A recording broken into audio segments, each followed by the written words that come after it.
Good evening, everyone. Yes, my name is Miranda Meents, and I am a PhD student in the Department of Botany. As a botanist, I spend most of my time looking at plant cells, and this is really a big part of my research, but recently I've expanded to include a much more complex organism, the undergraduate biology student. But before I get into that, I want to give you a little bit of context for how this shift occurred in my research. Studying plant cells, I spend a lot of my time generating images like this one, showing rows of plant cells labeled with a red fluorescent dye, or images generated with even more powerful microscopes that let me see the inner workings of cells in amazing detail. I've taken a lot of classes and had a lot of specialized training to help me interpret what images like these can tell us about how these cells work together to build a plant.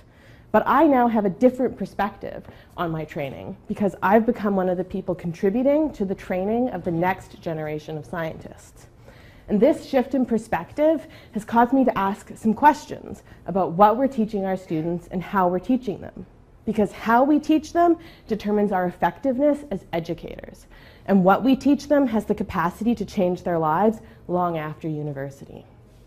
And we are making a huge investment in higher education. Not just money, but things like aspiration, values, innovation, and goals. And the magnitude of this investment demands that we take questions about teaching seriously. So this is one of the ways we can do that is by critically evaluating the teaching practices that we use to ask the question, can we do better?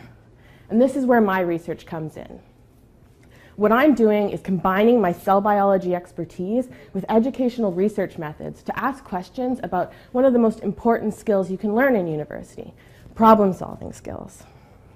Now, education researchers can break down the problem-solving process into generic lists that a really successful problem solver might use. But somewhat surprisingly, if you teach these problem-solving steps to someone, that doesn't necessarily improve their problem-solving skills. But the same research that demonstrates that can also give you clues about what does work well. And I can draw from that literature to inform how I'm teaching a cell biology student. The problem with that is we don't really know for sure if these other approaches will work in a different context. And that's why it's important that we also test what effect different teaching practices have in different situations. Basically, what my research is asking is how do we teach problem solving now and can we do better? And to answer these questions, I've been working with a couple of cell biology classes at UBC.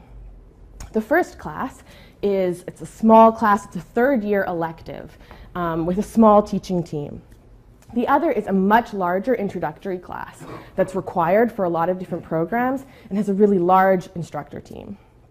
So I'm working with one of the instructors in these courses, Dr. Robin Young, to look at how these courses teach problem solving.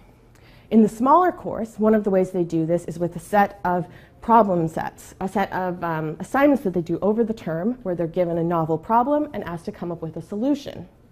Over the last 3 years, the content of these assignments has remained identical, but the support offered to the students has changed in a couple of important ways. So what we decided to do was to look at student performance and feedback on these assignments over the last 3 years. What this lets us do is critically evaluate the different effect of these 3 different teaching practices on the student's ability to gain problem-solving skills. The 3 different approaches that we tested are, 1, the students would do one of the assignments, get feedback before attempting the next. The second year, they were also given a worksheet with detailed step-by-step instructions. While in the third year, the students were asked to evaluate a set of example answers before attempting the assignment on their own. The data we collected shows that providing example answers was the best approach. The students performed well and felt better supported. This is a really interesting result because while there's evidence in the literature to support the use of example answers, not very much of it is in this kind of class. In fact, it's from things like computer science, math, and physics. They describe a phenomenon called the worked example effect. Basically what this means is if a student is working through a set of problems, they tend to perform better if they're first given a set of example answers to look through. The idea is that when a student is solving a new type of problem, they're really working on developing a couple of different skill sets. In our case, one of them is understanding the cell biology content and context of the problem. The other is the problem-solving skills, needing to work through the problem and articulate their answer. So it's this second set of skills that we think the example answers are helping to develop, so students can focus on the cell biology, reducing frustration and anxiety, and increasing learning. So it seems like example answers can be effective teaching tools in at least one biology class. But this kind of example answer isn't really what you see in most biology classes. So it becomes even more important that we test to see if these example answers can be effective in a different kind of classroom. And this is where that larger introductory class comes in. This class also has a set of practice problems that are used in this course to help students prepare for their exams. This past year, we altered the problem sets to include a set of example answers, just like we did in the smaller class. And again, I'm going to be looking at student performance in the class and their feedback about the problem sets to see if providing example answers can improve student learning of problem-solving skills. And this could change not only how we teach cell biology problem-solving at UBC, but it also can change our understanding of how the worked example effect works. And this could change problem-solving in a whole variety of fields.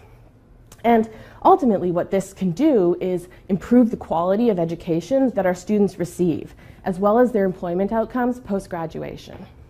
So by doing this, we can better prepare our students for the challenges and the problems that they'll tackle in the world, and thereby make the world a better place. Thank you.